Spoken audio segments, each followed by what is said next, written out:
Son, the Holy Spirit. Amen. Father in heaven, we thank you, we praise you, we bless you, we honor you, we glorify you. We give you thanks, we give you praise, we give you honor, we give you thanksgiving. Lord, you are an awesome God.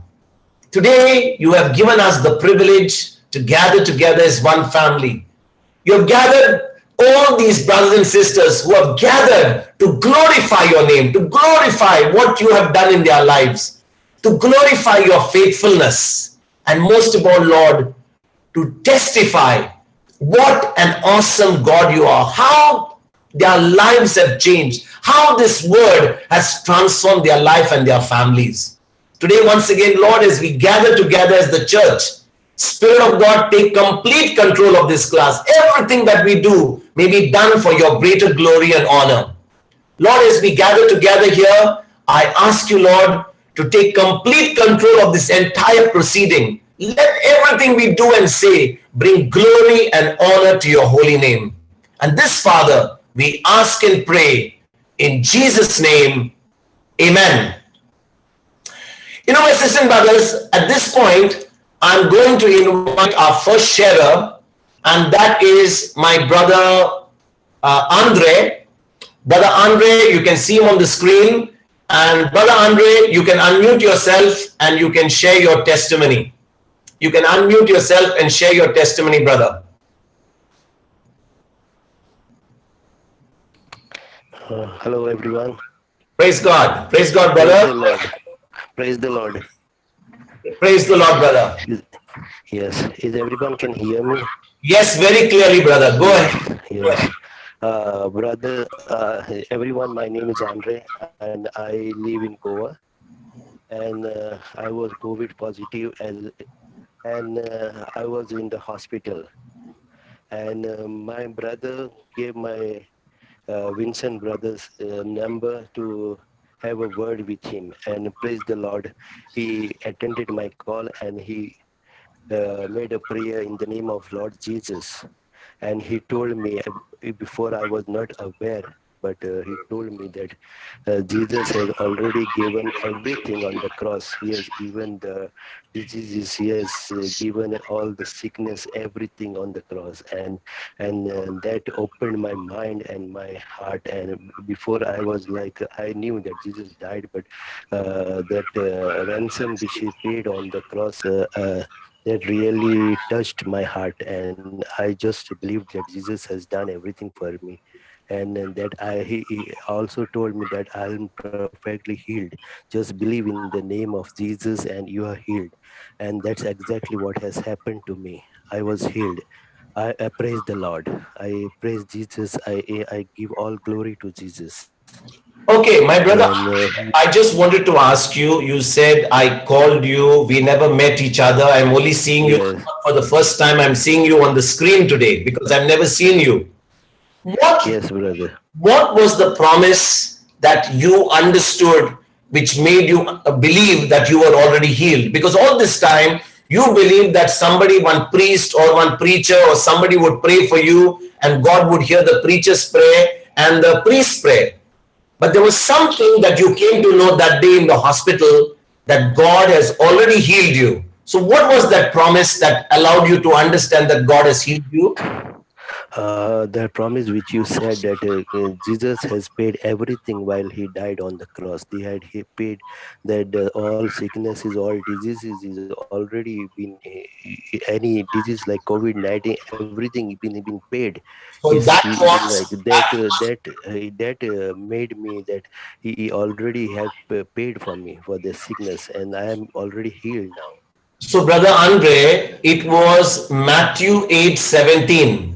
Matthew 8:17. You remember you were in the hospital. Yes, I told you Jesus, the prophet yes, Isaiah had already said that Jesus has already taken all our infirmities. He has borne all our diseases. And therefore, if he has taken all our sickness, all our diseases, then surely COVID-19 also is included in those diseases. Is that right? yes. That's what you said. Yes, right. When you understood if COVID-19 has already been carried by Jesus, and I remember as soon as I spoke to you, You said, brother, all around me there are people on the floor. There are people on the floor. There are people on the beds. Everybody around me is all with COVID-19, and I'm also one of them. And I said to you, brother, yes, remember, yes, I told you, now that you understood, God is not only going to bring healing to you, but you are going to see healing for all those people in the ward. Did we make a prayer for all those people in the ward? yes, and lots of people got healed and they left home. Like Yeah. when I was at least 5 people went home from my side. Yes. Now see, brother Andre, the moment you understand the word, what is the meaning of understand the word? God's word is already in your heart. What is the meaning of understanding? The word of God is already in your heart. In my Now, heart. now, did you mean that God was not in your heart before? God was not there before? You had not activated because you did not believe it. Is that true? Yes, I was not really You were not aware. I knew it, yeah, but I was not strong. You were not strong. The moment you renewed your mind, now the power that was already on the inside began to flow into your life and began to spill out to even the people who were in the hospital. And I told you, brother, I said, you're not only the one who's going to be healed, we are going to make a prayer for everybody in that ward, because when God is present in that ward, there are going to be signs and wonders. Did I say that? Yes. So, brother Andre, now that you are healed, do you think that you are only one who say, now I am healed, I'm very happy I'm healed, I gave my testimony? Is that all that matters? Or are you now going to go out and share this to somebody? Maybe there will be people in the near future who will probably, you'll hear of COVID-19. Then you can open your mouth and pick up the phone and say, listen, I know the good news that God has already healed us, and therefore I want you to know that promise. And when they come to know that promise, what God has done to you, now you open your mouth and make a prayer for them. They will receive healing because they have received the truth from you. Yes, brother. Are you understanding, my brother Andre? See, Yes. many times we receive from the Lord and we say, thank you, Jesus. I praise you, Jesus. I praise That you, is Lord. all that is happy. We are happy about it. But Yes. is the story ending there? No, it cannot end there, because what you have received, you can also share to somebody else. So God has brought healing to you so that you can go out and be a blessing to somebody else. Is that right? Yes, it's That is what a testimony does. Remember, brother Andre, when God touched you in the hospital, you were in worry, you were in anxiety, because you could see around people all with COVID-19. Now you don't know whether you will get out of that hospital alive or not, because you must have seen in that particular ward before that, many people who were just taken, dead bodies were taken out. Did you see any dead bodies being taken from your ward? Did you find anybody go there? not from, but they went to some emergency ward. Okay, so from there they moved to the emergency ward. So they were from there they were moving, and from what the reports we were getting, there were people who were like minimum 70, 80 people per day were dying in the hospital, and you were also in that same hospital, right? Yes. So if God took you to the place where people were dying and you received the truth there, surely the Lord has shown you his glory, and now that you are back home, it is important for you to share this truth to others so that they also can be blessed by the truth. Isn't that wonderful, brother Andre? Yes, brother. Praise the Lord. Praise God. Praise God. Praise God. Praise God. So now that you have been healed, my brother Andre, have you been spending more time with the word of God? Or is it like, I got my healing, now let me just make... No, Or I spend time with the Lord. You spend more time with the Lord. You're spending more time with his word, because his word is all that we need. Yes. Amen. And how about the videos, the teachings that you are receiving? Are you making it a point to listen to them every day? Yes, brother. Praise God. And you know what, my brother Andre, now that your family has seen from where you were and where you are right now, that same anointing is going to flow into your family as well. because God took you to the, you went to the edge of the pit, but God pulled you out from the pit, literally from the pit. And now that change which Yes, is praise taking the Lord. place in you is now going to spill over even to your own family. Isn't that wonderful? It is.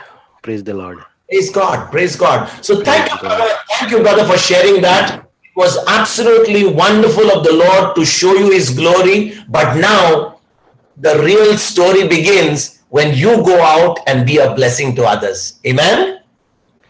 Amen, brother. Amen. Amen. Amen. Amen. Amen. Praise the Lord. Praise the Lord. Praise the Lord. Praise Thank you. the Lord. Thank you, Brother Andre, for sharing that. Thank you so much. God bless you for testifying God the. bless everyone. God Thank bless. you. God bless. God bless, brother. God bless. Thank you. God bless. Okay, our next sharer is my brother Peter. I know yesterday he has shared, and yesterday you all would have heard his testimony, especially of his and his family.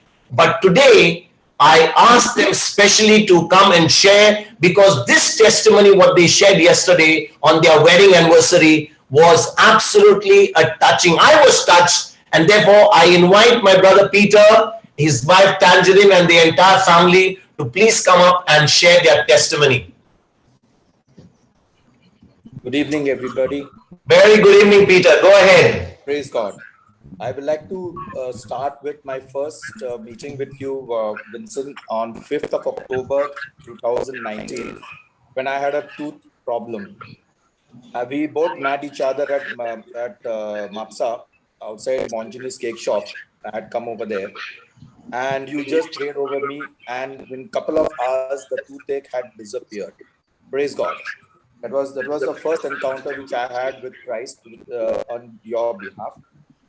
Second, after that, I realized there was some property issue which was going on, and you had given me some scriptures to be said daily. The property issue has been in my favor at the moment. The third thing that can you hear me? Yes, very clear. Go ahead, Peter. Go ahead. The third thing, when my in 2020, when Chris was not well, he had a throat infection, and we really didn't know what to do. He couldn't speak, and doctor had given him advice saying that if it does not heal in 10 days, we may have to admit him to the hospital. So I called you in the morning, and by 10 o'clock you called me back, and we prayed all over him. And in 2 hours, believe me, 2 hours, he could speak properly as though nothing had happened just 2 hours before. He could talk, he could speak, he could do whatever, he was completely healed by the grace of God. The other thing which I would like to also inform you that during the pandemic time, I've been attending this class. And the real thing which has really worked for me in my life and has changed my life was that my business, which has been grown more than threefolds than the previous year. Believe me, it's truth. And I've been in this class for practically every day. I missed here and there, especially when I was traveling. And praise God, with that change, we have moved from my Mumbai Goregaon office to Mahim office. We have taken a new service center over there. And just 2 months back, we have moved from Goa Mapsa office to Panjim office. Okay, this could only happen with the blessings of God, Almighty God, who is there, backing me all the time. Recently, I had my full family was COVID positive, and I gave you a call, and I just text you, and you gave me a scripture to be said and a prayer to be said. Believe me, in 24 hours, my Chris, who was really ill, was cured, was perfectly okay. Who said that he had pain in his stomach, pain in his head, had high fever. Within 24 hours, everything was gone, and we were perfectly okay, but only we were home quarantine as per the rules of the government. The last one which I would like to do, because after that, in the first week of May, I gave my testimony about we getting cured of the coronavirus. After giving testimony, something happened to my body, something came out, and I was really happy. It was something, I don't know what really was there. It just came out of my entire body. And I felt I was really happy in my life. My entire body was relaxed. It was as though like there was peace everywhere in the world for me. So this is my testimony for the day today.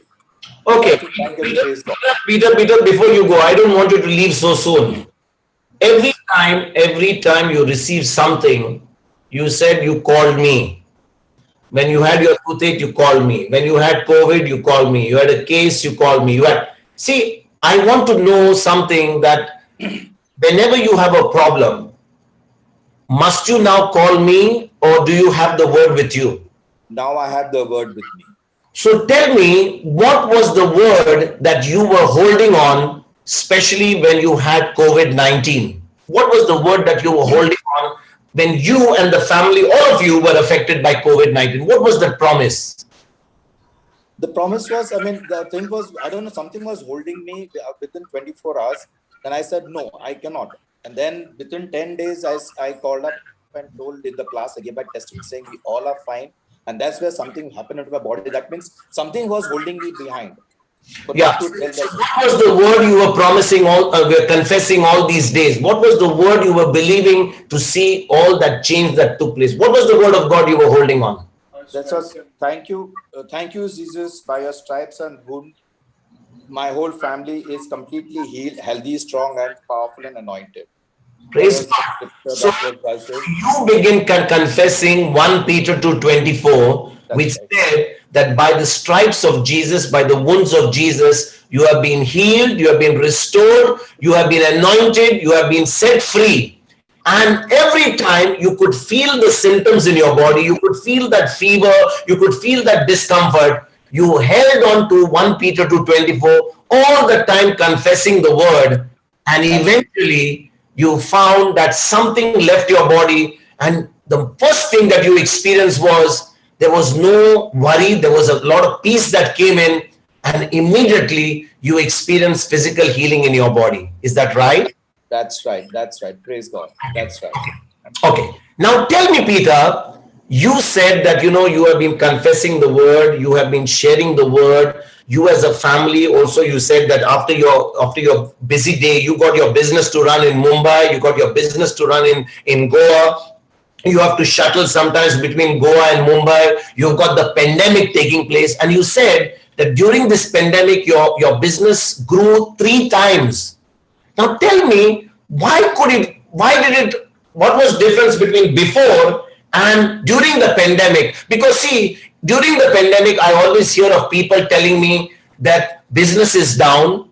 They tell me they have to cut down on labor. They have to cut down on manpower. You cannot travel. But I see that you have been traveling. Your business has been growing, that to 3-fold. What was the secret of that? What is really the secret of that? Well, the secret is Almighty God. He's the one who has helped me and my company to grow, as we always spend little time and to learn the word of God, and to go as per what Lord Jesus has said for us to go. So Peter, Almighty God has always been there. Before you were born, He's been always there. Almighty God, as you said, He's always been there. What has been different in this ever since the pandemic has begun? How has this Almighty God been so relevant to you? Or how has God come in a much bigger way for you? Because you are testifying that you're seeing healing, you're seeing 3-fold business, you're seeing your case which was already lost by you in the court. The judge had already given that case against you. And that whole thing turned around in your favor, even though the verdict was given against you and in favor of your opponent. Tell me, what was the real change? Why did all this change take place? Because I was talking to God all the time. Okay, what were the promises that you were using, Peter, especially when it came to your court case? Remember, it was a flat that was as good as gone for 5 years. The judge gave it against you. You had lost it, but after you appealed again, everything turned around. So what were you holding on? I want to know that promise. The promise was, praise you, Lord, for you are good, your mercy endures forever. Praise you, Lord, for you are good, your mercy endures forever. This was the same prayer that King Jehoshaphat prayed in 2 Chronicles chapter 20 verse 21. Remember, King Jehoshaphat was attacked by 3 kingdoms. He had everybody against him. He was a small in number, but when he realized that God said to him, the battle is mine. God said the battle is mine. Imagine, I told you, I said, Peter, if the king could put musicians in front of his army and go to the battlefield with a small number against 3 kingdoms, you are against a system where the judges, the lawyers, the builder, everybody is against you. But when you have God Almighty on your side and you begin to start praising just like King Jehoshaphat praised, there is nobody who can ever win against Almighty God. Remember that? Yes, yes, I remember that. And you said, even though the case has gone in my favor, let me confess the word. And you kept on confessing, praise you, God, for you are good, your mercy endures forever. And what happened after that, Peter? Please go ahead and tell us exactly what happened, especially regarding your court case. The court case, it's already into my favor. There's a review petition going on. And as per legal terms, the review cannot be revoked and cannot go back. So it's still being continued, and 100% sure it's going to come into my favor. But still now, due to pandemic, the dates are being postponed all the time. Because Praise God. Yes. Praise God. Praise God. Praise God. Now, I want now somebody in the family, especially either it is Chris or probably it is Clint to come into the picture, because I want to hear their side of the story, what has happened with respect to Papa and Mama. Unless Mama wants to say, have a word also. Where's my sister Tangerine? I'm very much here, Brother Vinci. Good afternoon. Good afternoon. Good afternoon. I want to know, I want to know only if Peter is the only one who's gone through a metamorphosis, or the whole family has gone through a metamorphosis. No, we are all over here, all 4 of us. All 4 of you are there. Okay, so tell me what is happening to the family now. It's a whole new feeling, brother. It's me, Chris, by the way. Hi, how are you? Hi, Clint. Hi, Clint. Yes, go ahead. Oh, it's Chris.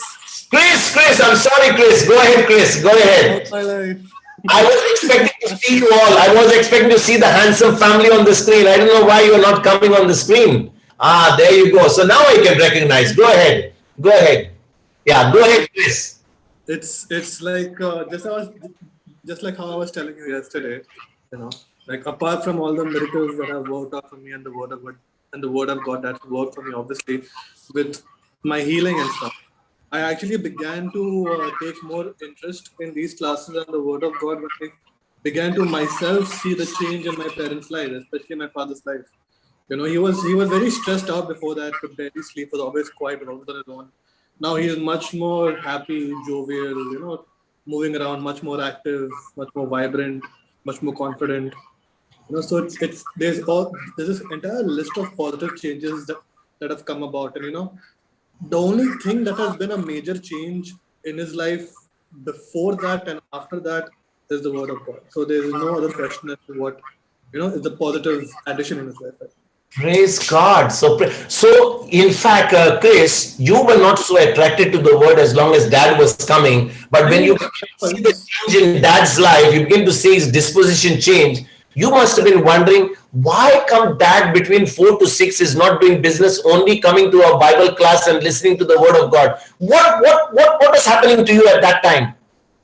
So I was also, how I'm also thinking, I also am a devoted person, but in my own way.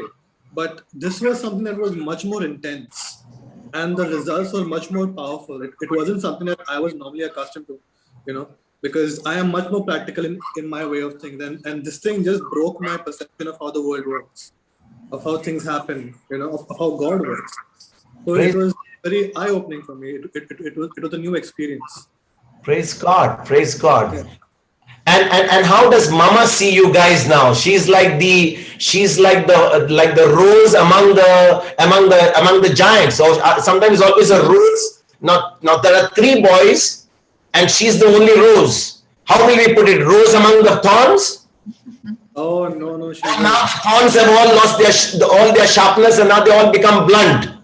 So she, No, Mama is very proud of my boys now. Plus, Yeah. because, mom is the strongest believer here. Believe it or not. yeah. Even more stronger than dad. So she has been the catalyst then. Yeah, she is the most fiercest believer here. For anything. Her one sentence is, don't challenge the power of God. That is Praise, the one. praise God. So all this time, Dada has been on the phone listening to the word of God. You also have been looking at that change. But the catalyst, the real, the spice has been Mama, is it? No. The real spice has been that change that I've visually seen. Mom has been there as the result of it. No, mom's always been a believer. No, like her more travel. Mom always has been a believer. She never required Yeah. That's someone to be coached. Mom was I That was is always true. an believer, Brother Vinci. Yeah, And yeah. I wanted you to teach the children to always remember whenever you go out or wherever you are, if anything goes wrong, just believe in Jesus, call his name, say a prayer, and everything will go well. Yeah, but my sister Tangerine, I know that you have always prayed, you have always had faith, you have always prayed and asked the boys to go. But how different is that believing and praying to when you understand what the word says? What is the difference between having the word with you, the promise of God? You know for sure, you know that God has said it is done.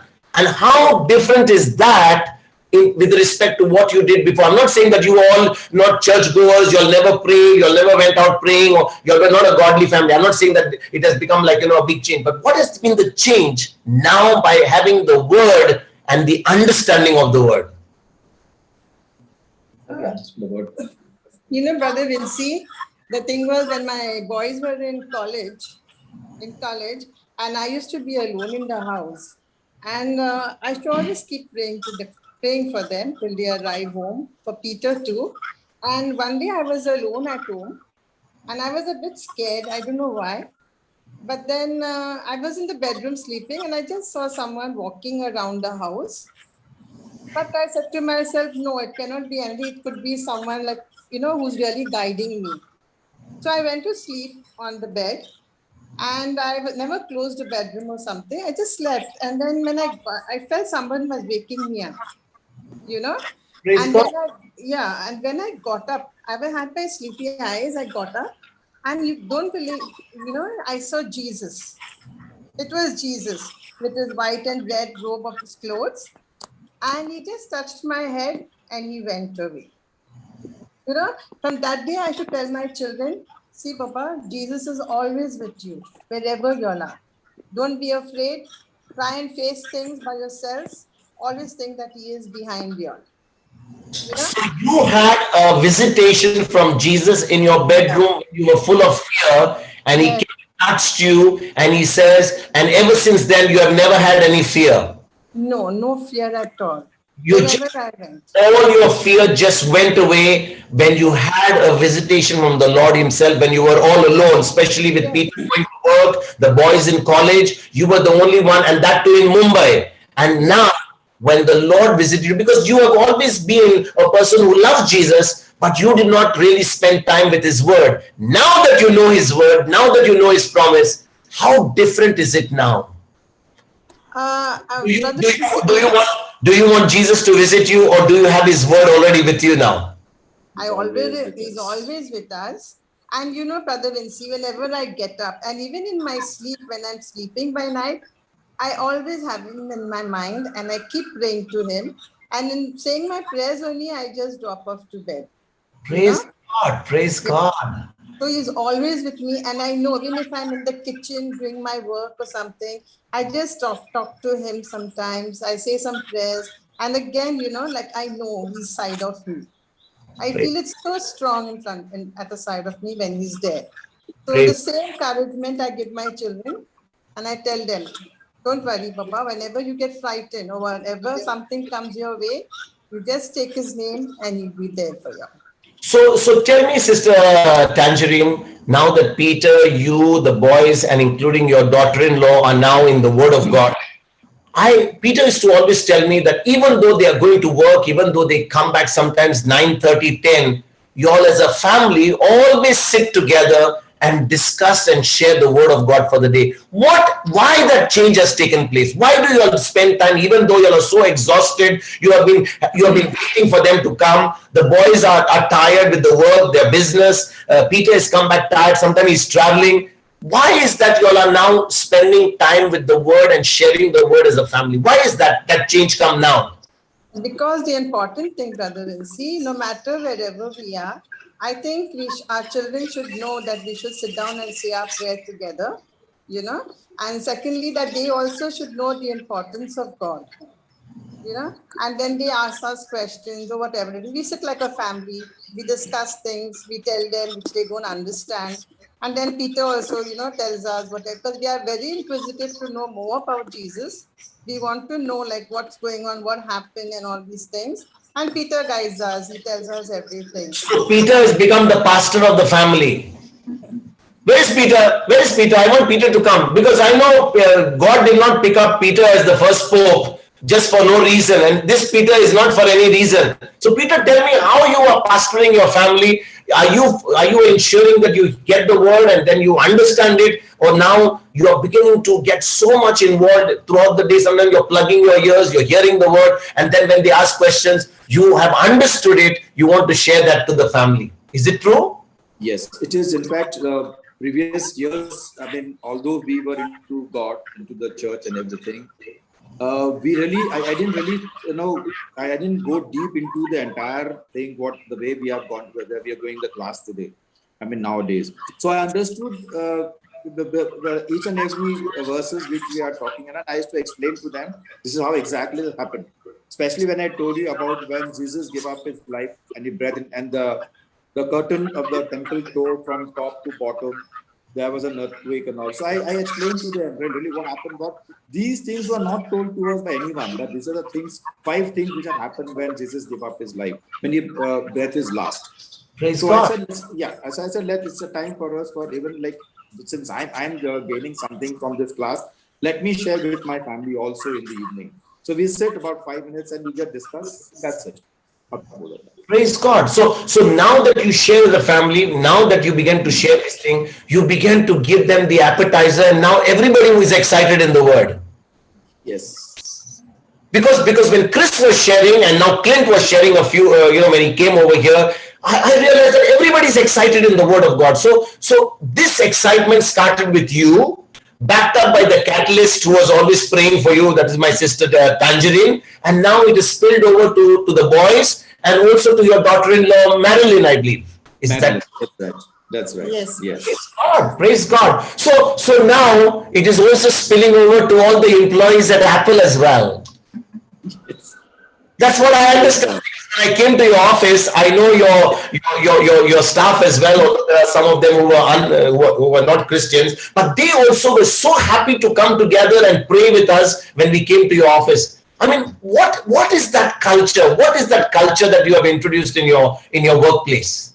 Well, Peter, I observe one thing. I'm very observant. When I came to your workplace, the moment you told them, come on now, this brother has come, we are going to pray, they stopped whatever. There was no need of second time. They just got together. They had already arranged the place so beautifully because they really were respectful about this time of prayer, because we were going to bless the office and we were going to pray together. And it touched me. It really touched me, because when I came to your office, I realized that those guys, I asked them their names and I knew that they were not Christian, but I realized that they were so excited because they have seen some change in you as well, I believe. yes. So whenever I'm in the office, okay, be at 4 o'clock, I start my class, I attend my class, and I keep it loud so everyone can hear it. So while working there, they are also hearing. All the guys in the office are also hearing the word of God every day. Yes. I mean, whenever I'm there in the office. Praise So God. I take my mobile, I start my mobile, and then I sit down in one corner. And the volume of the mobile is so loud, it's good enough for the entire office to hear. Praise God. Thank you, Jesus. Thank you, Jesus. Praise God. Praise God. And I'm sure in time to come, even if you are not there, they also will plug into their ears and get into the class and listen to the word. Yes. Sure. 100% sure they will do that. Praise God. Praise God. Praise God. Thank you so much, Peter, my sister Tangerine, and Chris and Clint, and of course Madeline when she comes to for sharing this. It has really been an inspiration to me. So God bless you and the family and continue, because there is a great plan not only for you individually but as a family. I'm sure Apple in Goa and Mumbai is not only going to sell phones, but they are also going to provide very soon phones with the package of the Word of God also inside. I really believe that. Sure.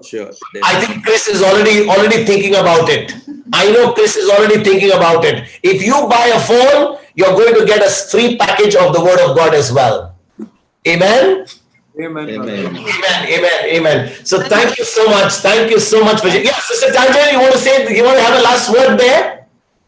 No, I just want to thank Jesus for all that he's doing in our family, giving us all the support, and being there for everything that we need. And whenever we are sick, that he is blessing us. Praise God. Praise God. Thank you so much. Thank you so much for sharing that. That's really inspiring. God bless you all. God bless. God bless. God bless. God bless. God bless. All right. We have our next sharer, Sister Shaila. Sister Shaila from the UK. Sister Shaila, whenever I've been to the UK, she has always been the one who's hosted me, hosted another Brother Johnson. We have always been together. She's always there and her whole family. And today, she's here with us to testify to the goodness of the Lord. So, Sister Shaila, the floor is yours. Please share with us the goodness of the Lord and how the Lord has come great in spite of all your trials and in spite the big battles that you have to face, because this is a big warrior who's going to share with us a testimony. Go ahead, Sister Shaila. Brother Vince, do you want the video on? I leave it to you. I'm not going to force anybody to come on the video, but you are free to come. Let them all see my beautiful sister. Okay.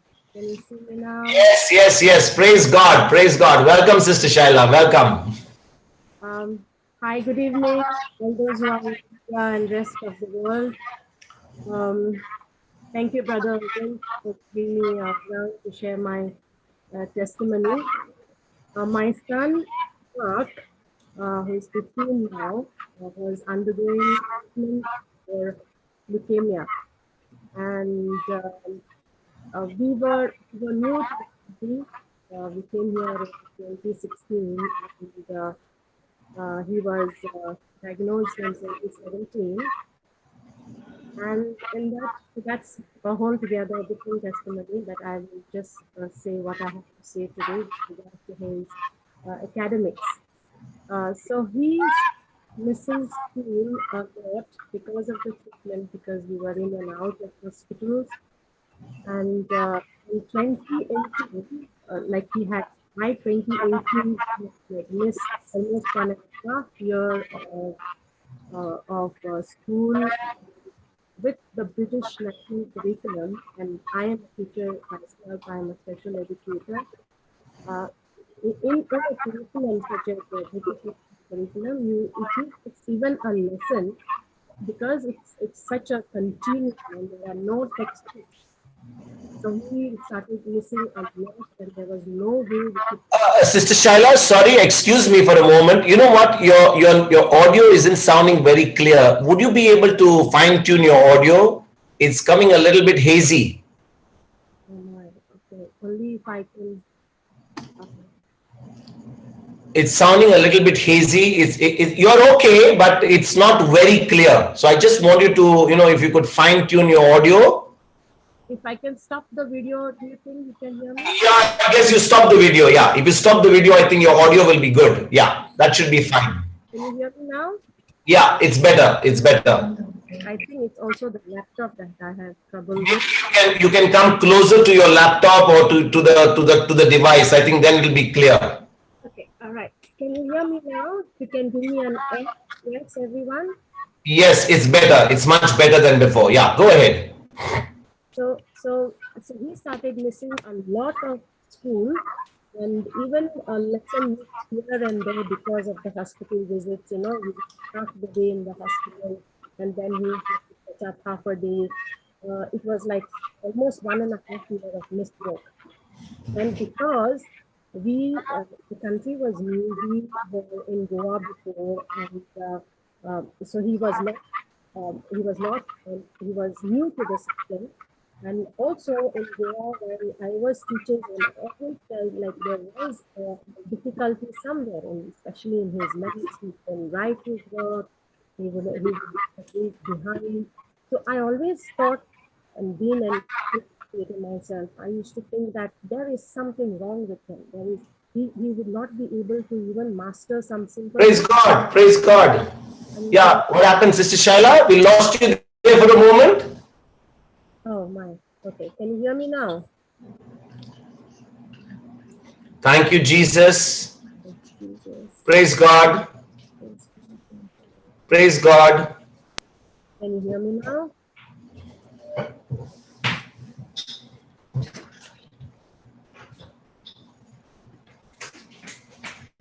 Sister Shaila, are you there? I'm there, brother. Hello?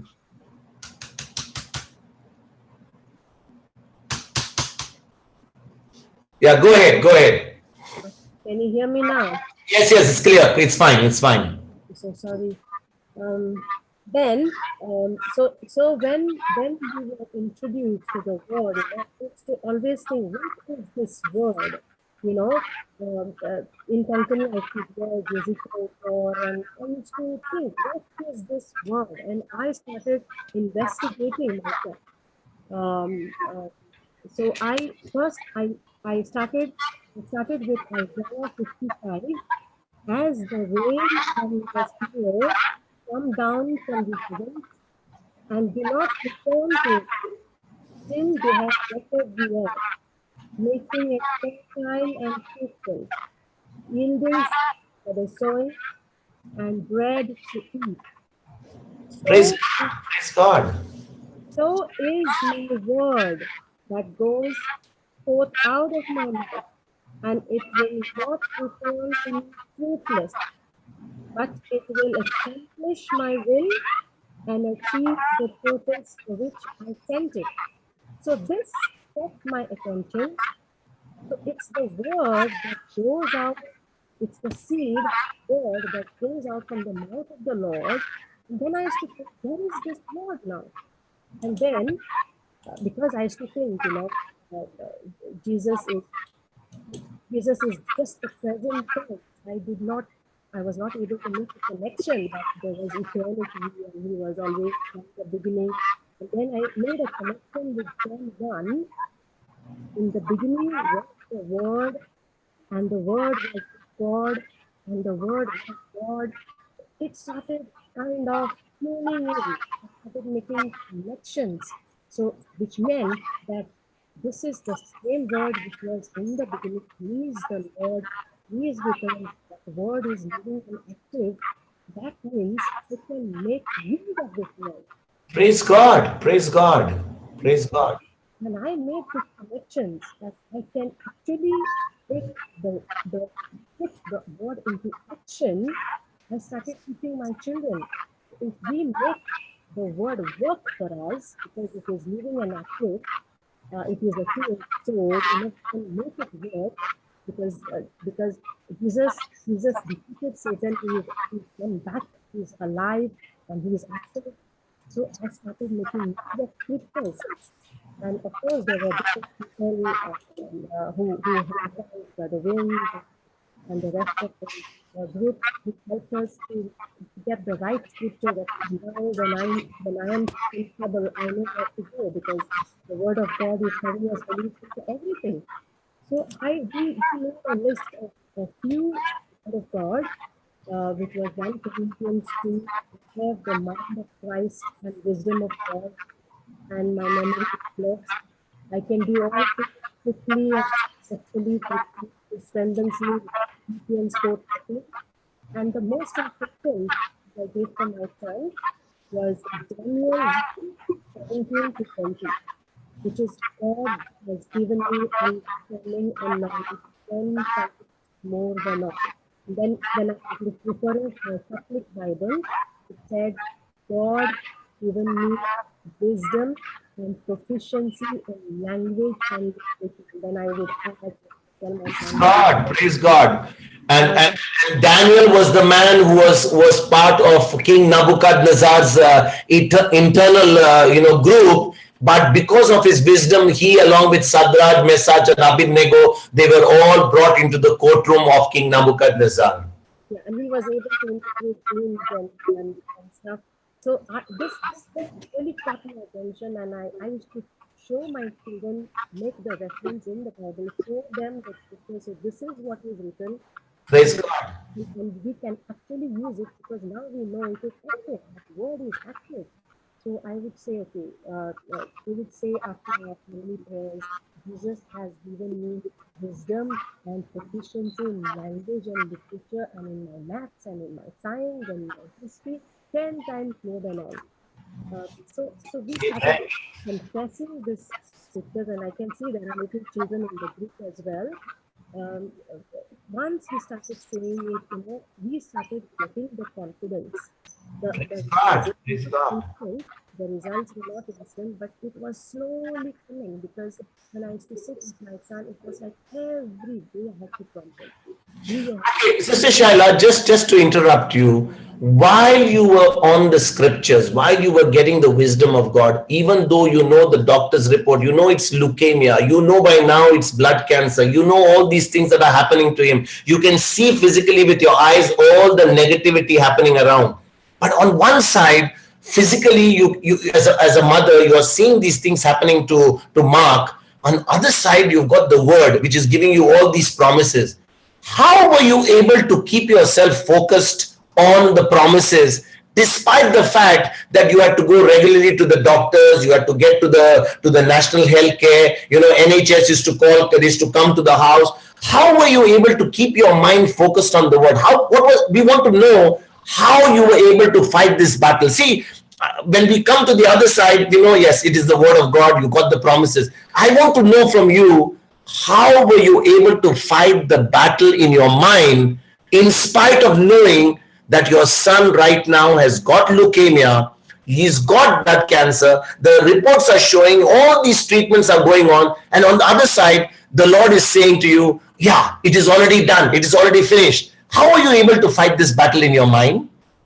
Okay, so we know about healing, and for me, as an educated person, to make the connections again with the spiritual realm and the physical realm, it took a while. But then I started going to Hebrews 11 realm, which is faith as the guarantee of things we hope for, or the assurance of things unseen. So praise God. Praise God. To understand assurance of things unseen. So what have I not seen? So I was trying to picture healed Mark, the end product, and I'm just believing that in the end product, I'm seeing what I see in front of me. And right. To see the end product and where I am, I had to literally look for scriptures such as 1 Peter 2:22 or Isaiah 53, because Jesus bore our infirmities, he took our transgressions, his wounds we are healed. So you're saying based on Hebrews 11:1, where you were looking at faith, which was all about the unseen, you were looking for scriptures and promises which were telling you, don't look at the seen, look through the scriptures, the unseen, and the unseen says it is already done, it's already finished. Is that right? That's correct, because first of all, for me to get the mindset of what the word is and how it is working, when I could master that intelligence, rest of the things were solved, because now I knew what the word is, how it functions, and that it is alive. Everything else fell in place. Praise God. Praise God. Praise God. And so we started confessing scriptures with my children. And there was one time when Brother Vince was here, and my little girl, Jessie, is 13 now, she used to get bullied in school. And she used to come home crying. And once Brother Vince made her sit down. And I even went to the school once because it's a mixed race school. And she was like, she would come out crying from the school. So we didn't know how to tackle it. Of course, I said that then I got this word, no weapon formed against me can prosper for my righteousness of the Lord Jesus, Isaiah 54. And we started saying it at our family prayers, and in a few days, everything was in the place, there was no more bullying or, and my daughter knew, to stand. I would tell her, okay, if this is how it is, you will bless your persecutors. So you were facing not only a physical battle, I mean, what should I say, a medical condition of Mark, but now you were also facing a emotional situation which your other girls, the girls were facing, which was now going to be like, Lord, how many fronts am I going to handle it? One side is Mark's problem. One side, my daughter is going through this emotional thing at the school. One side, I am trying to stay sane. And, one side, there are so many issues that are coming into my life. How do you keep yourself, focused in such a battle? That's why we want to know, if somebody says, okay, I've got a health problem, I'm posting, but if you're going to be having a battle of an enemy coming from different fronts, how do you still stay on the word? How do you still stay on the unseen? How are you able to fight this good fight of faith? Yeah, so because I know that the presence of God is with me all the word in Exodus 33:14, that the Lord's presence is with you all the time and He gives you rest. So even if you look into Psalms, So you were confessing Exodus 33:14. Thank you, Lord, that your presence goes with me and you give me rest. yeah, Every time you were acknowledging the presence of the Holy Spirit, the presence of God Almighty inside of you, which was giving you that rest, was giving you that peace, which was giving you that calm, and you kept on confessing Exodus 33:14. Is that what you're saying? Exodus 33:14. Is that right? yes, all the time. So, and we were told that you speak to the Lord or when you speak the family prayers. But then eventually I learned, the best friend for me was in the kitchen or when I'm in the shower, I speak to the Lord all the time thinking, if there is a problem, okay, how can I tackle this problem? Praise God. There is the word in the gospel, in the Bible, that I can tackle the problem. All the time I was trying to train my mind. All the time. Because the Spirit is the word of God. So there was no break, no vacation. You had to stay on the word to keep your mind at rest, because there were so many reasons or so many factors and so many occasions for you to become to get disturbed, because there was nothing new. There was no good news coming in. You had Mark's condition. The daughter is coming from school with all these with this emotional difficulty she's going through, and then in between, my brother Frank also was looking for a job, and you are trying to find something to keep yourself going. At the same time, you want to stay as the person who's calm, trying to keep your cool, and you want to keep your mind at rest on the word of God. Is that right? it's not easy. It's not easy, and that's what I'm saying. It's not easy. You can face a battle from the north side, but when it is north, south, east, west, bottom, top, how do you keep yourself sane? How do you keep yourself calm? So Exodus 33:14 was your promise. That was my promise. And even, I remember when I passed my driving test, I called you and I said, I passed my driving test. The first time I failed, and the second time I knew exactly, because by then I knew how to operate in word. I would say, when I came for the test, I said, thank you, Jesus, that you instruct me and teach me the way I would go. And I kept saying it. Praise God. And then I realized even the instructor was not even looking at me. I was just doing my own thing. Praise God. Praise God. Thank you, Jesus. Thank you. Jesus, thank you. So I would just finish off saying then what happened with Mark and his lessons.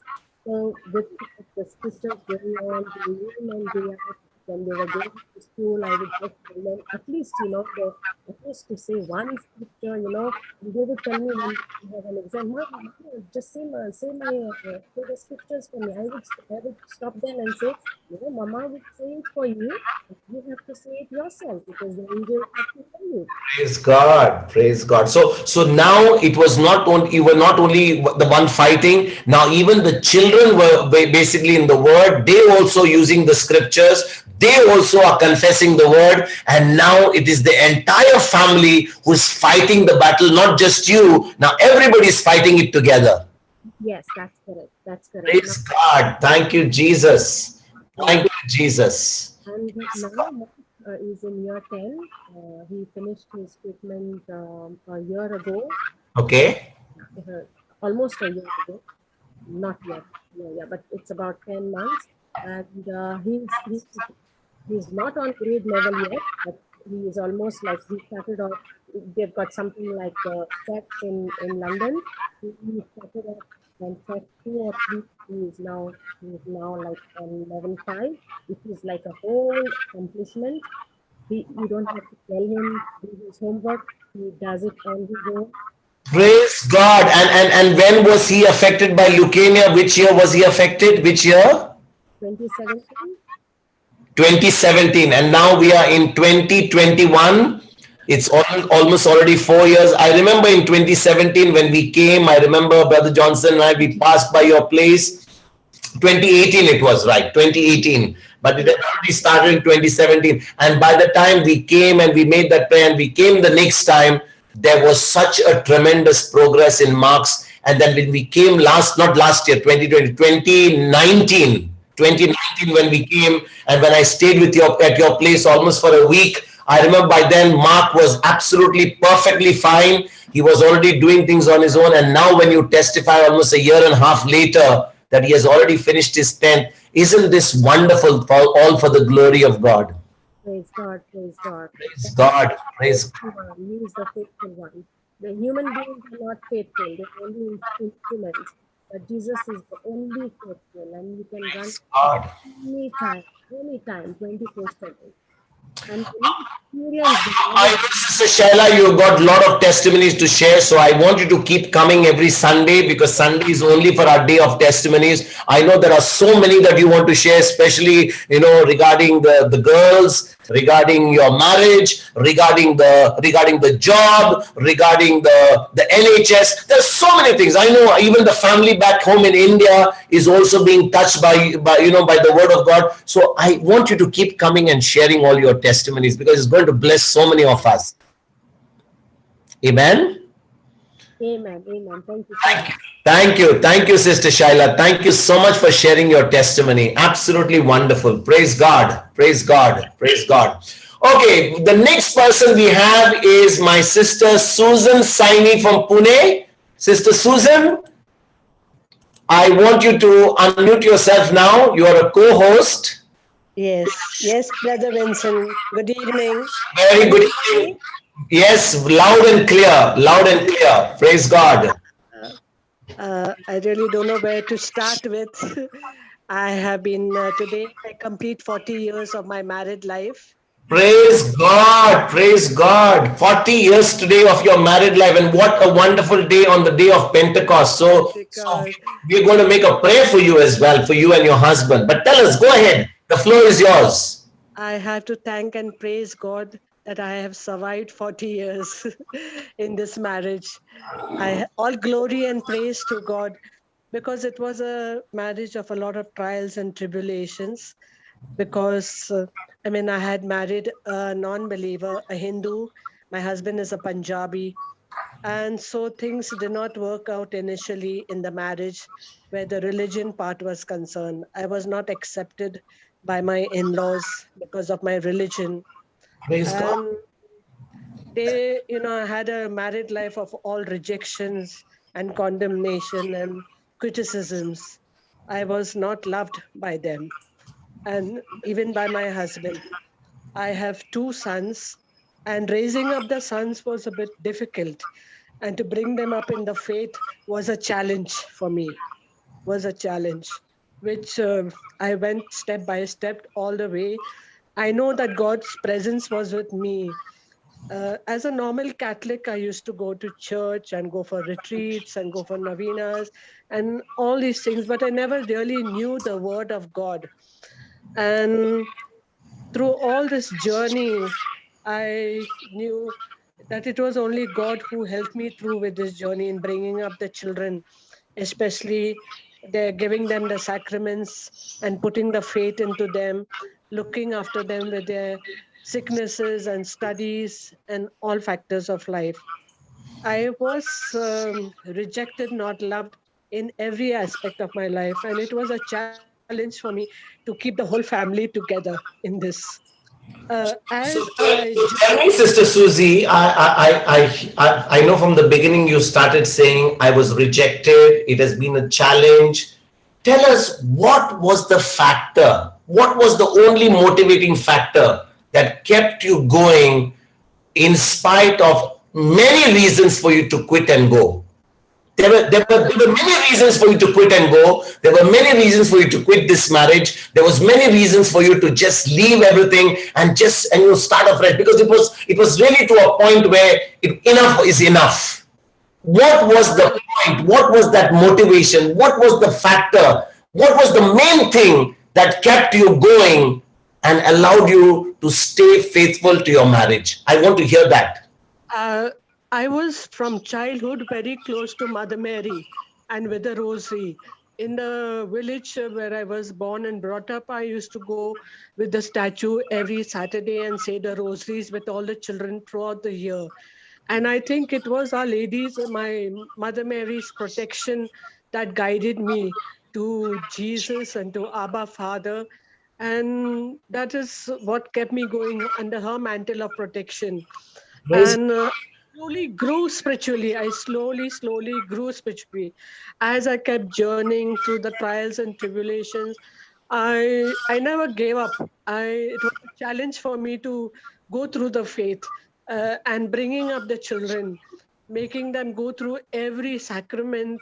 And it was a challenge for me. It was a challenge for me.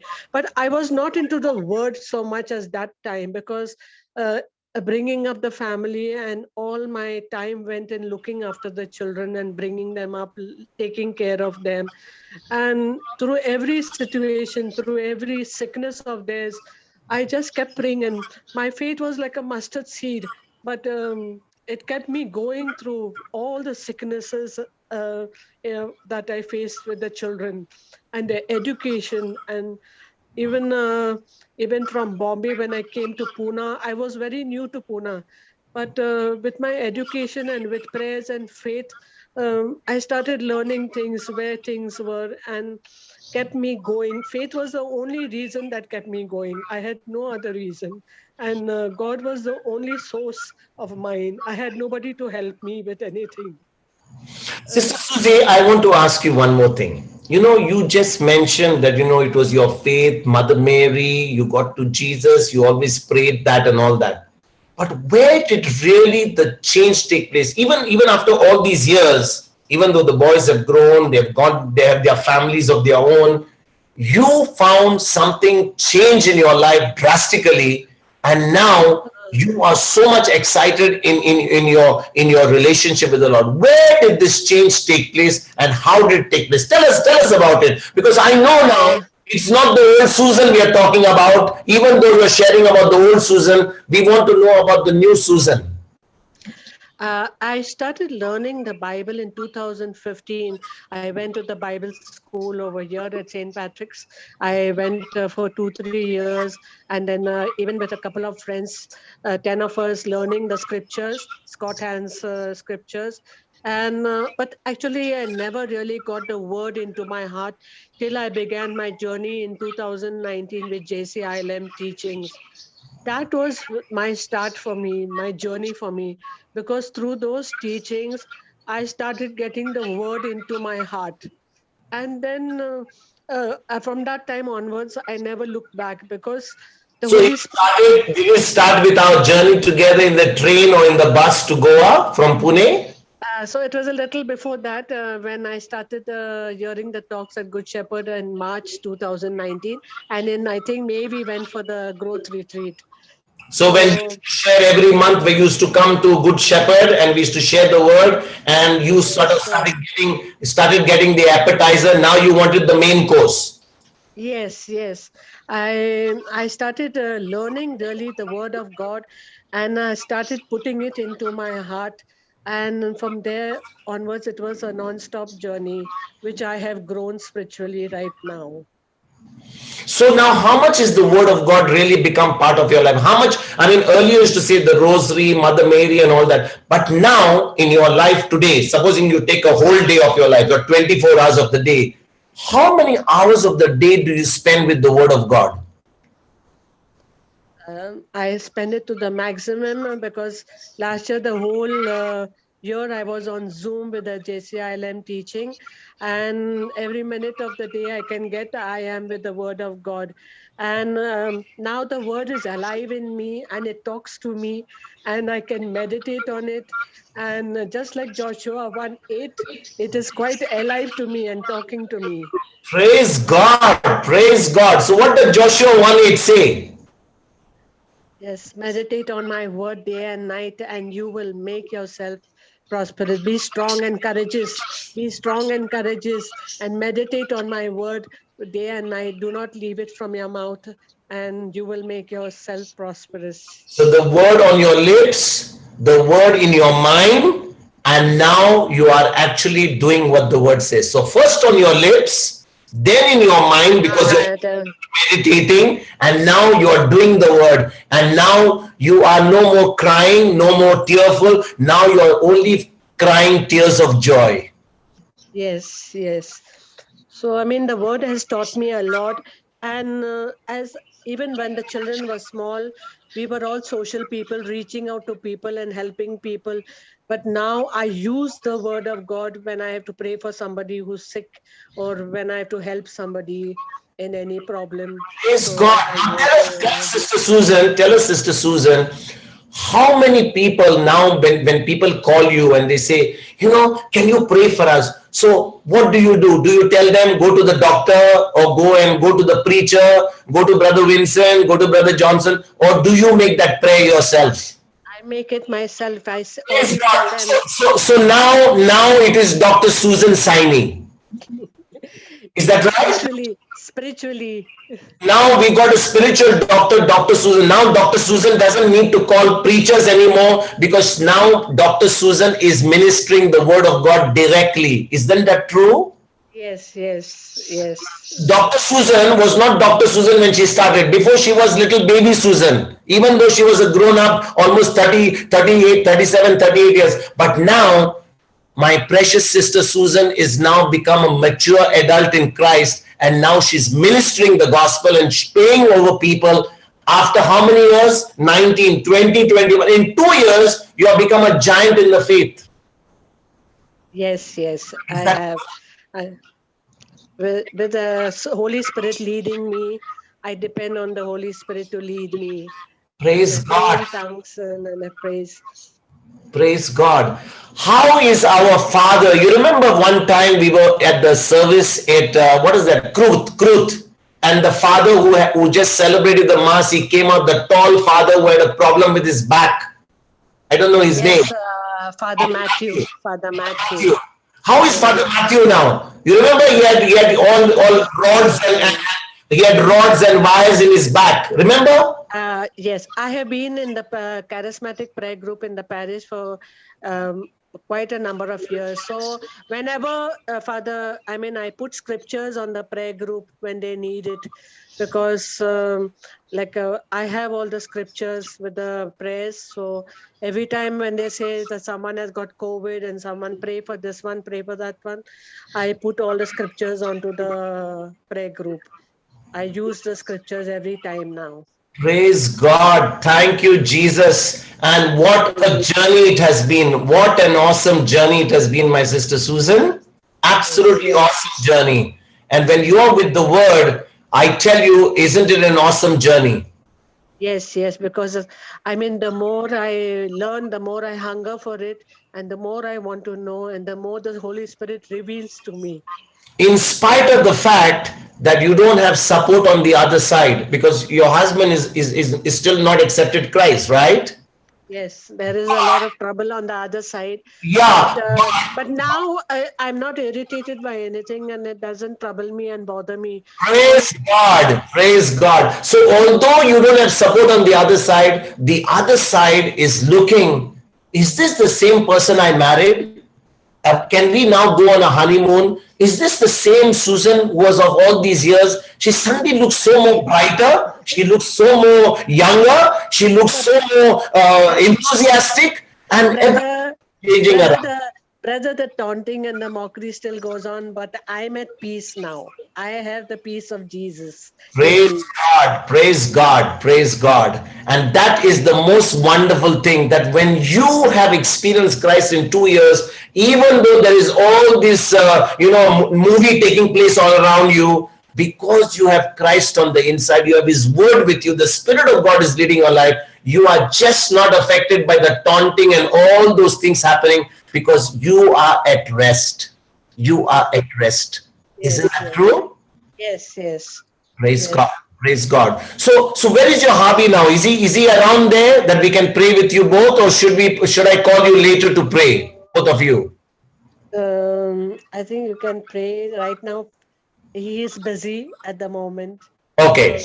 Okay. So we'll make a prayer for you right now. Okay. Yes. Father in heaven, I thank you and praise you for giving my sister Susie another wonderful year of her married life. Although, Lord, she has carried this cross in her marriage, Father, we believe that what you have done in her life, the joy, the peace, the understanding that you have given her, Lord, has only helped her to become stronger within, so that she can now witness to her husband. She can witness to people around you. She can sow that seed knowing that you are a living God. You are a God who's so faithful to your word. And today, Lord, as my sister Susie and her husband celebrate 40 years of their marriage, although this marriage was never a marriage where she has experienced truly the bliss of marriage, but today, Lord, my sister Susie has you as a spouse. She has your word. She has the living God within her. And she has believed that promise that in spite of all that she has gone through, she is going to see light very soon at the end of the tunnel. Even her unbelieving husband is also going to be drawn to the word. And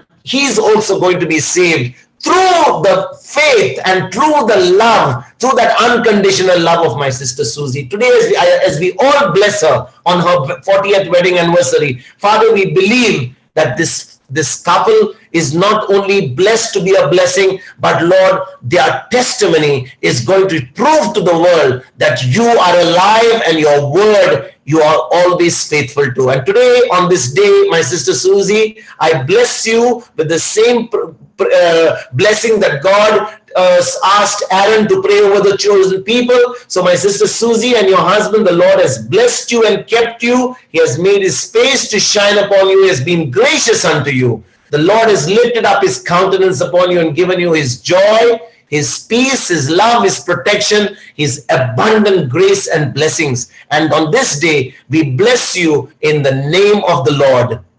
Amen. Amen. Amen. Amen. Thank you, brother.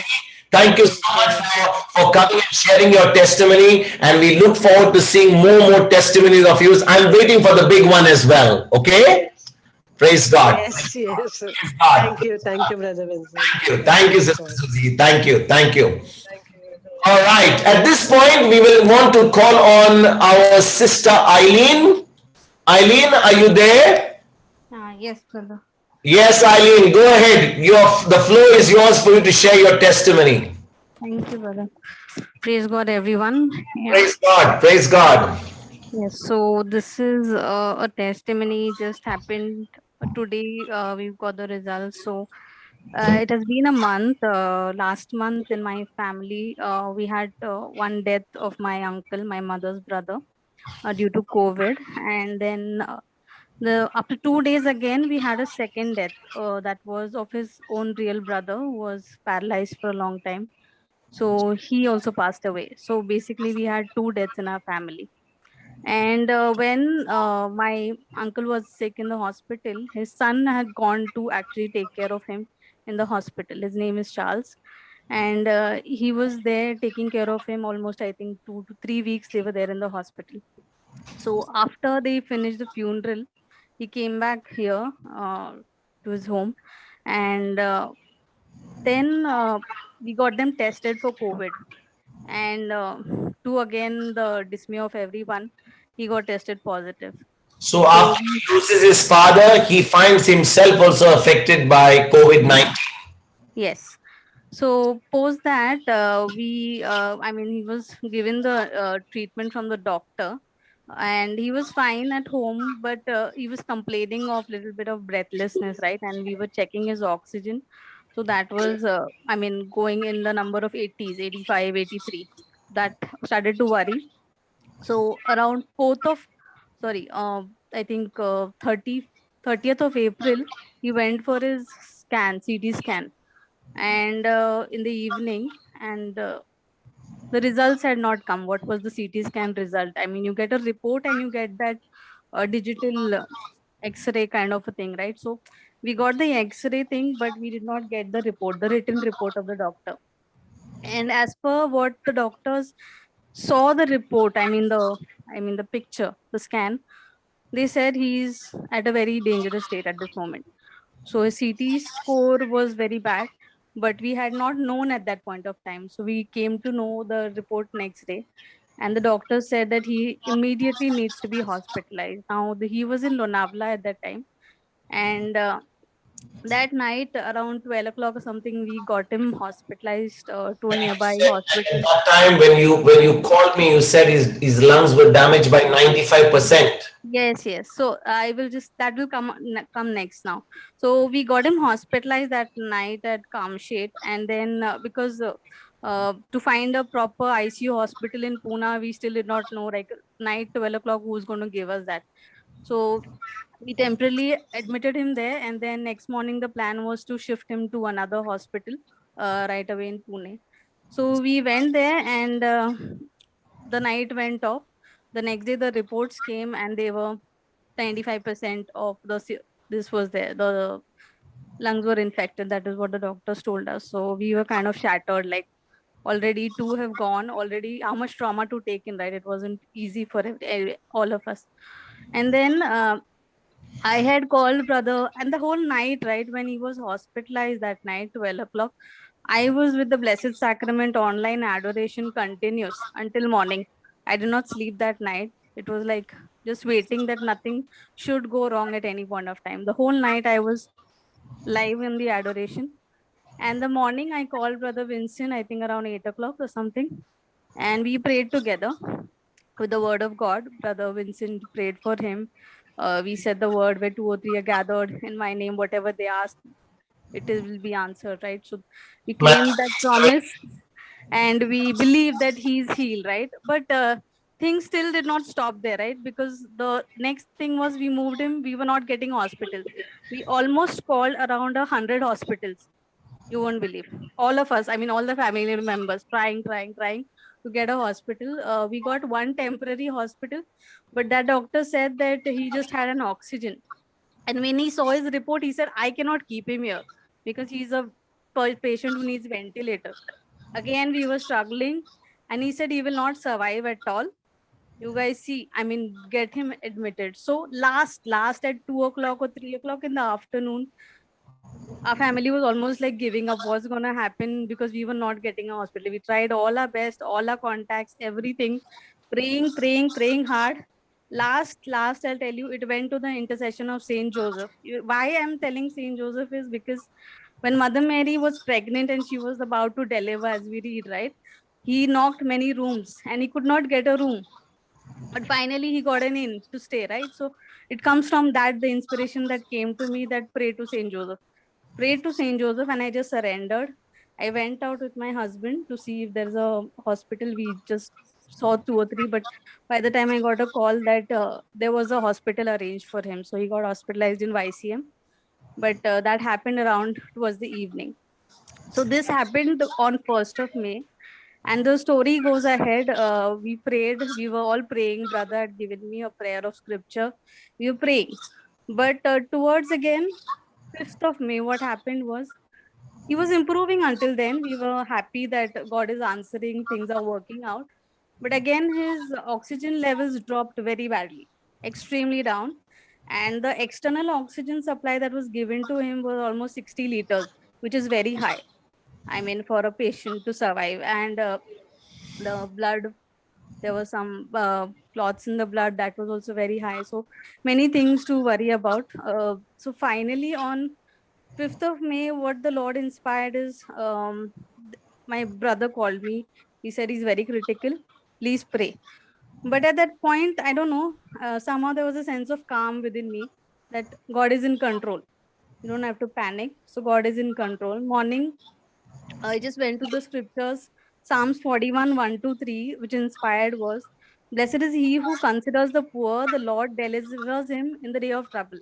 The Lord protects him and keeps him alive. He is called blessed in the land. Thou dost not give him to the will of his enemies.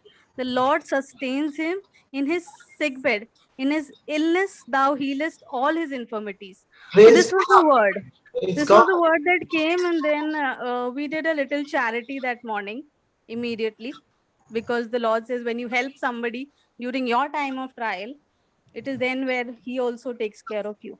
So trusting in His You word, we decided did to that. sow a seed. You decided to sow a seed because you had a word from the Lord where you Yes, said that He reaches out to the poor, He reaches out to somebody in yes, his moments of illness and his sick bed. The Lord will always give him comfort. So you took that word yes, seriously and yes, you acted on that word. Praise yes. God. Praise So God. we acted on that word.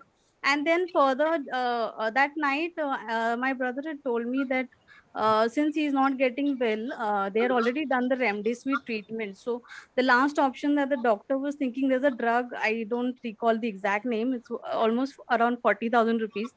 That is the last thing that what the doctors were thinking to try. Because, and I had also lost one of my uncles when with the same drug. So I was kind of skeptical that they should not give him this drug because it is very powerful, very strong steroids. A person just dies off after some time with that drug. Just still waiting on the Lord, like after doing this charity work, the next thing the Lord was telling that there's unforgiveness in the families, which I knew about. It's my family. So I came to Brother Vincent. He just sent me a small prayer through his word. I just sent it to 3 of the family members, and by evening, I think one person of the family told me that she's feeling better at that moment after hearing that, because brother prayed the deliverance prayer of rebuking unforgiveness, and that was it. And I was amazed because I had never seen unforgiveness going out so fast in my life. I mean, I always think we have to pray until that unforgiveness gets out. It is a very big thing for me. So I was amazed at that, and I was like, wow, it just went like that within. Praise God. It's a big thing. And the next day, because still he was not improving that with that speed that we were expecting. So last is what we started from 6th of May, was the immediate family members. We started the spiritual ICU. Now, what is the spiritual ICU is you have to pray every day 9 chapters of the gospel starting from Matthew. You have to pray 9 divine mercies every day. You have to spend 1 hour in adoration, and you have to do a holy mass. You have to do all these things per day for 9 days. That was the final hit that we gave because we wanted him back. It was like we were not going to bargain with God for anything. So we just did that last. And this happened. The spiritual ICU started on 6th of May. And then on 11th of May, uh, somehow I got to connect with Charles, because until then his phone was not with him. It was somewhere else. And he got his phone. Then I just took the scripture 2 Corinthians 5:17 and I made a prayer for him. Okay, wherein because what had happened, since the lungs are damaged, right? the person's lungs have to be recreated. Absolutely. Right, so that was the prayer that I made. Before that, I also came to know on 10th of May that he was very scared, feared in the hospital. So first the deliverance prayer was made, and then I just sent it. I recorded my voice and I just sent it to him, and I prayed the prayer to Corinthians 5:17. 2 Timothy 1:7. That's what I shared with you. 2 Corinthians 5:17. This is what But for the fear which he was going through, fear, God has not given us the spirit of timidity and fear, but a spirit of power, love, and sound mind. Yeah. So deliverance prayer, in the sense, I made a prayer in such a way that I cast out the spirit of fear from him and all kinds of darkness from him, so that nothing should dwell, and he is victorious in the name of Jesus.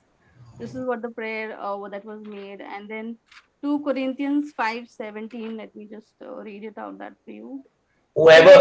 Anyone is in Christ, is a new creation. Everything old has passed away. See, everything has become new. So I said Charles is a new creation in Christ. His lungs are made new. His whole body is made new. And that was the turning point. That was the turning point after that scripture. That was 11th of May. Okay, and his oxygen, I told you his external 60 liters were there, right? So on May 13th, the 60 liters came down to 14 liters. Praise God. Praise God. And then every 2-3 days, we were seeing that it was reducing by almost half, like 14 to 10, 10 to 6, 3 to 2. It just went down like so super fast. And it was amazing to see that, you know, and he was also feeling that healthiness. He was asking for food. He was feeling better, healthier. So finally, today is the day when we got him discharged, and he's reached home in the afternoon. And I want to thank many people, because there are many people who were praying for him. It's not the work of one, it is purely the work of God. And I want to thank God for increasing our faith through this journey. Praise and showing us the way, because it was difficult, but it was not impossible. So we had to just look at him. Yeah, that's all. Praise God. Praise God. Thank you, my sister Eileen, for sharing. And most importantly, you know, it's not only about the healing, for standing in faith, for really, you know, standing on the word. Because you know what happened when you found all the people in your family, they were all worried about, you know, they lost their uncle. Now your cousin Charles is not well.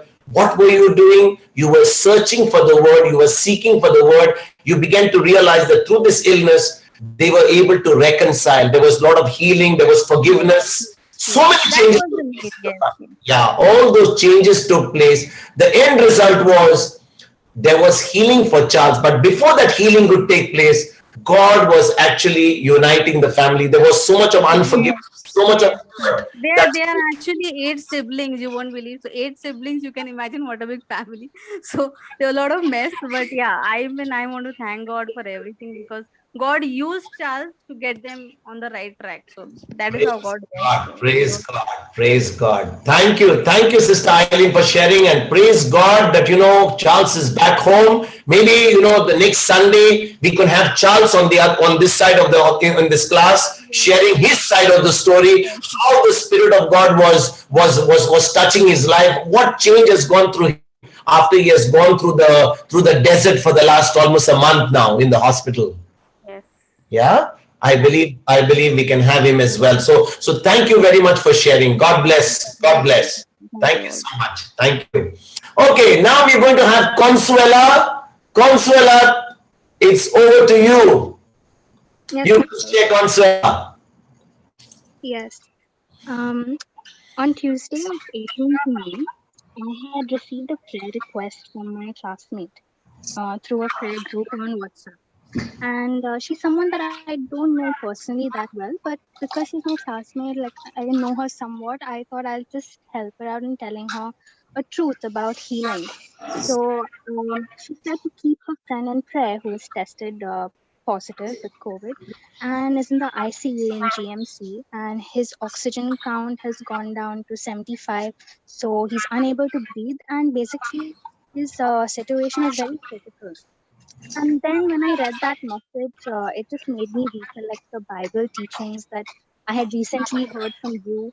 and also from a few glimpses of healing that I had seen from the JCILM group led by Sister Jocelyn.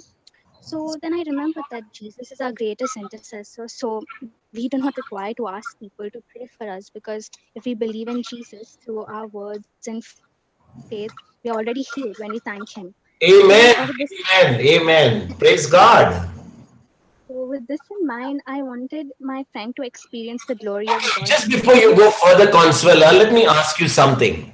Before you knew the word of God, before you knew that Jesus is already healed, if you had to get a request like this, somebody not well, what would your response have been?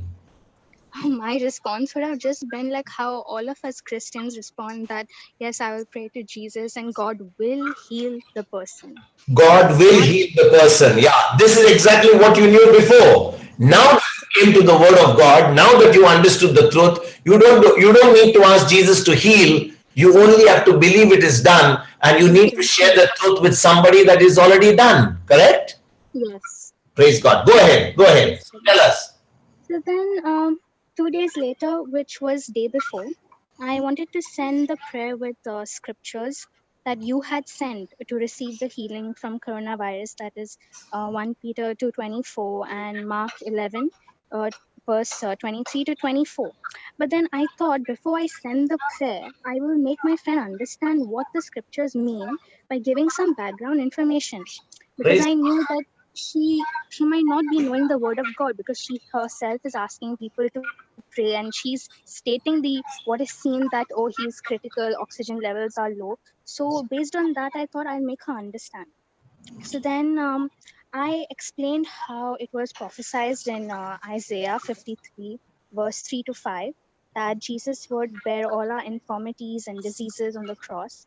And what I did was I also sent her a screenshot of the scripture from the Amplified Bible version, because in that they even mention few extra words so the person can understand. Explanation. Yeah, they give you the explanation in the amplified version. Absolutely. So I wanted the scripture also to be a way that she will understand the scripture, and it shouldn't be high vocabulary where she won't be able to understand.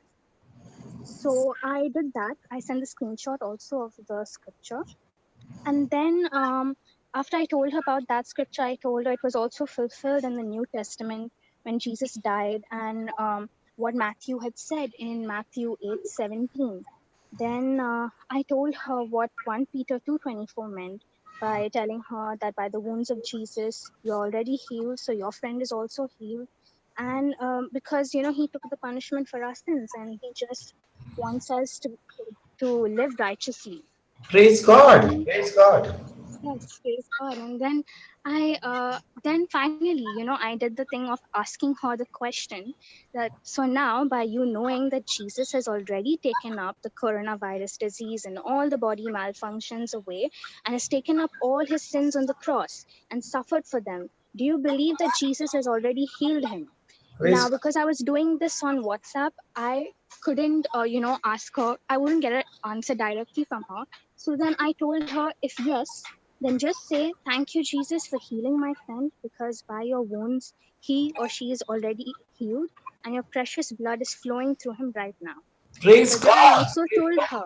Yeah. Yes, praise God. I also told her, but remember that the evil one will try his best to make you believe that he has not been healed, either by filling doubts in your mind, like the doctors or reports are saying things that indicate he is not healed and you cannot be healed, or someone may ask you, is he better, or did his oxygen levels go down, or does he have the virus or not?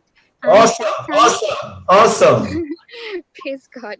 And then that time I just told her, when you face anything like this, just say that he has already been healed by the wounds of Jesus. Then I told her, if you say no, that he has not been healed yet and his oxygen levels are still low, and you state the things you see are happening, the miracle will get delayed from happening because you are talking with unbelief. Beautiful. Beautiful. I tell you, Consuela, you are already ready to share the word. I think you're doing a better job than many of us preachers. Very good. Carry on. Excellent. This is my first time.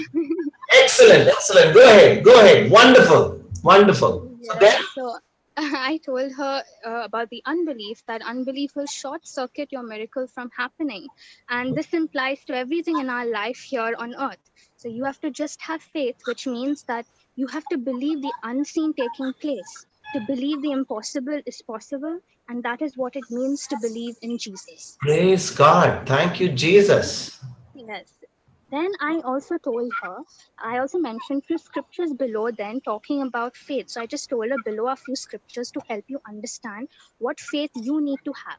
So then I mentioned the scripture of 2 Corinthians 5 verse 7 where it says, for we walk by faith and not by sight. And then also 2 Corinthians 4 17 to 18 where it says, for our momentary light distress, um, is producing for us an eternal weight of glory. So we look not at the things which are unseen, but at the things which are unseen. For the things which are visible are temporal, but the things which are invisible are everlasting and imperishable. Praise God. Praise God. Wonderful. So you were trying to get her to focus her thinking and change her thinking based on the word of God. So you are telling her, don't look at the seen, look at the unseen. Look at this word of God, which is telling you that what you are seeing right now is only temporary, is a matter of time. You're going to see what you're believing, but you have to keep speaking the word. You have to keep believing the word. Is that right? Yeah. Exactly that. Yeah. And then after that, I even mentioned the scripture of Hebrews 11 verse 3 that says, by faith, that is with an inherent trust and enduring confidence in the power, wisdom, and goodness of God, we understand that the worlds, the universe, ages were framed and created, formed, put in order, and equipped for their intended purpose by the word of God, so that what is seen was not made out of things which are visible. And to support the scripture, I told her that God just spoke words to make the creation happen. For example, let there be light, and there was light. Beautiful, beautiful, beautiful. I tell you, when you start telling somebody like this, you're completely changing their thinking. Their whole thinking is going to change. Beautiful. Yeah. Go ahead, Consuela. Then I told her, so through our words and faith, I put these two in bold, at this, and I said, by thanking Jesus in advance for the healing, by saying, by your wounds or stripes, I am healed, or my friend or family members healed, you allow God to reveal his glory through your faith. And then I told her, I mentioned all the explanations above so that you will understand the scriptures below. So keep saying this prayer below for your friend or anyone positive with the virus or is showing symptoms. And below was the prayer that you had sent for the coronavirus. So then I just sent that prayer. And then she said, yes, dear, we are praying. Please keep him in your prayers too. And then she said he is still very critical. And when she said this, I thought maybe she didn't understand. And then she said, last she mentioned, I believe he has healed. And when she said that sentence, I was like, okay, she has said this, so the healing is definitely taking place in the person. You wanted to know whatever she said first was not important, what she said after the but. Yes. She said he's critical, but I believe he's already healed. So by then you knew that she was more in faith than and not in unbelief. Yes. All that you have been sharing. I knew she believed in Jesus, but she just didn't have an understanding of the word of God. Praise so God. That Praise was God. what my focus was on, that she understands that he is already healed. Right. Out of the word of God. And then, so this happened on Friday. And I had done this very early morning. Like I had not just done it immediately when I came to know that her friend is critical. Like I wanted whatever I say to her to be exact and without error. So then I did it early morning on 18th, which is on Friday. Not on 18th, on Friday. And then yesterday, she messaged in the prayer group saying that her friend's health has been improving and it's just amazing. Then I personally asked her, like, what was the improvement? And she said days back, the doctor said his situation is very, very critical. And even day before, they said the same thing. But yesterday, they said his health was improving. Then I finally told her that Jesus show the improvement in his health the moment you and I had faith in Jesus, that he's already Praise healed him. God. Thank you, Jesus. So, Consuela, your first counseling, your first, your first sharing of the word to your friend, bringing her into faith, getting her into agreement, and then making that prayer of faith has seen a result with somebody who is absolutely critical, whom the doctors thought is already gone, has now turned around and now is recovering because you have understood faith and you have been able to transmit and share that faith to somebody who's a friend of the person who's not well, and now God's glory is being seen. Isn't that going to help your friend also to grow in her faith when she sees this? Yes, definitely. Praise God. Praise God. Yeah, and this when I saw that message, it was, it was because it's my first time doing something like this, and also, testing my faith, because my faith was never like that, where I would just believe the unseen just like that. And so it was also Tell me, Consuela, for how long have you been coming to the Bible class? For how long you've been really in the Word of God, and you're already seeing results in such a short time? How long have you been coming to the Word of God? just 1 month? April. Yeah. Just month. about 1 month. In 1 month, you're already beginning to see the word working in your life because you have understood the principles of how God's kingdom works. You understand how the word works. So is it depending on how many years you know the Lord, or it depends on how well you know the Lord? It depends on how well you know the Lord, and also it depends on the quality of how you make your understanding about the Word of God. Praise The God. quantity does not matter at all. And Consuela, all these years that you have been, you always understood that you must pray and God will heal. Now, in the last 1 month after coming to Bible class, you understood that God has already done. I need to change my thinking and I'm going to see the results, and you're already seeing the results. Not only in this one, I know you shared before with other friends as well. You have seen how God, but you're testifying of something which is so recent. And you are seeing God's glory in such a short time. Isn't that wonderful? Yes, it's very, very wonderful. Praise God. And what's that done to your faith? What is the, now that you are in Goa, dad and mama in Bahrain, I'm sure they must be all charged up. What is happening to Consuela? What is going on? Is she going to change her profession now? Is she going to be a teacher of the word of God at 20 years old? What is she going to do? Could be. I don't know what their thoughts are, but then when I came to know, like when this incident happened with me, I messaged my dad about it, and I even sent him all the explanation that I had sent her, and he told me that, very proud of you that you are, with the Word of God like this, and, have done something for your friend like that. Praise God. Praise God. God bless you, Consuela. You are really a young, mighty warrior. And I believe that this is only the start of so many good things that the Lord is going to do through you in the days ahead. Praise God. Praise God. God bless you for sharing your testimony. God bless you for sharing your testimony. Absolutely awesome. Beautiful. If in 1 month you are able to understand the word and share the word with somebody, and now you're seeing the result, that too you're not ministering to the person directly, then imagine how many good things are in store ahead when the Lord is going to start using you. Amen? Yes. And it makes you feel very excited to do something. Absolutely. I like that word. It makes you excited because once you understand the recipe, once you understand how the system works, you want to go out and be a blessing. That's exactly what happens, Once you taste the goodness of the Lord, once you understand the formula, once you understand how the whole system works in God's kingdom, and you see this result where you see somebody getting healed, some change in taking place in your friend's life, now you are excited to go for the bigger stuff, aren't you? Yes. I'm sure you are. Praise God. Thank you, Jesus. It wouldn't have been possible also, like if I hadn't to feed my mind with, seeing others experience the glory of God, because that really helps you to also have faith in Jesus and also the Word of God. If you have both in hand, like the Word of God plus seeing others experience, then you know that there is no doubt that God exists, does not You exist. know the word of God, and you should also have that experience of seeing the word work in your life. When you see that experience, You have the truth and the experience. Now you are getting more and more experience because the word of God is giving you, now taking you at a higher level to start being used in the kingdom of God. Isn't that wonderful? Yes. Praise God. Praise God.